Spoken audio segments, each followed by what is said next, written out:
Ladies and gentlemen, good day. I'd like to share with you one story that has really helped me understand this idea of delegation. You've probably heard the phrase before, delegate or die. It's absolutely true.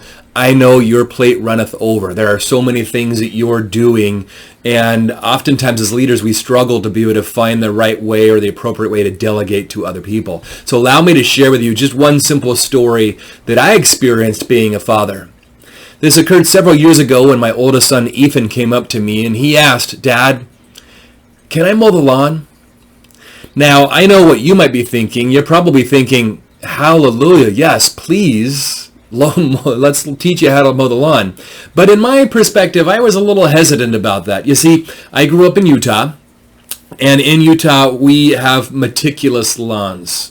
And I did landscaping during the summers of my high school and college career, and therefore I took care of a lot of lawns. And I'd figured that, I just learned how to do the perfect lawn, right? I mean, where the lines are exactly straight and where the edges are at perfectly 90 degrees angles and just really meticulously nice lawns. I figured out how to take care of these. And as I moved to the Midwest here in Minnesota, I created a similar lawn with our home. So when my 9-year-old comes to me and says, "Dad, can I mow the lawn?" all sorts of flags raised up in my mind thinking, oh my gosh, no. Like, you have no idea how to do this. You don't have the capacity or skill. You're not old enough. And what in the world would the neighbors think if my lawn did not look as it has been looking? Well, several weeks went by and he continued to ask if he could mow the lawn, and eventually I realized this is probably me being a little bit selfish and I need to be able to delegate over to my son this opportunity to mow the lawn. So I sat him down one day and I took out the mower and showed him how to start it, and I did a couple of lines and I said, "All right, son, there you go for the lawn." And I had to walk back inside because I could not stand to sit there and watch him do this. It was just driving me nuts. Half an hour, maybe an hour later or so, he came back in and he said, "Dad," he was so proud, right? He just walked in, big old gleaming smile, and you just see he is so proud. He says, "Dad, I mowed the lawn." And I said, "Okay, let's go take a look." And sure enough, he mowed the lawn, right? Zigzagging all over the place, missing some spots, and then he committed the cardinal sin of all lawn mowing. And that is, he moved the mower from the finishing spot, crisscrossed all his lines to be able to put it back into the shed. Now, my issue here with delegation is, yes, I was willing to delegate, but I didn't teach him well enough how to do it. You see, as I work with leaders and I help instruct them on appropriate ways of delegation, sometimes we think that we can just give them a couple of little hints and let our people go for it. And that might work in some situations, but most of the time people need to be shown thoroughly how to do the task we're passing on. If this were the case with my son, I would have brought him along and said, "All right, Ethan, I'm going to do this from the very beginning to the very end, and I want you to watch the whole entire way that I'm doing it."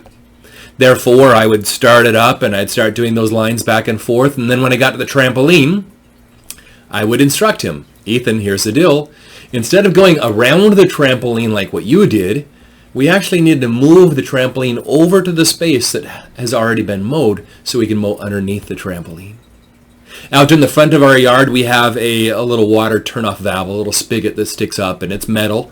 And if you're not careful and go over the top of that, you'll nick the edge with the blade of the mower, which of course he did because I saw a little shiny new nick mark on the spigot. And when I got there, I would have to tell him, "Hey, Ethan, when you come here, it's best to kind of go around this way and then come back and go around this other way." So I would show him thoroughly from the very beginning to the very end. I would do it and he would watch. Following that, and of course it would take about another week because we'd need the grass to grow, but following that, then I would allow him to mow and I would stay with him the entire time. So he would do it and I would watch. Therefore, I'd come around and I might notice the trampoline up ahead and I could say, "Ethan, what do you think? There's a trampoline there. What do you think we should do?"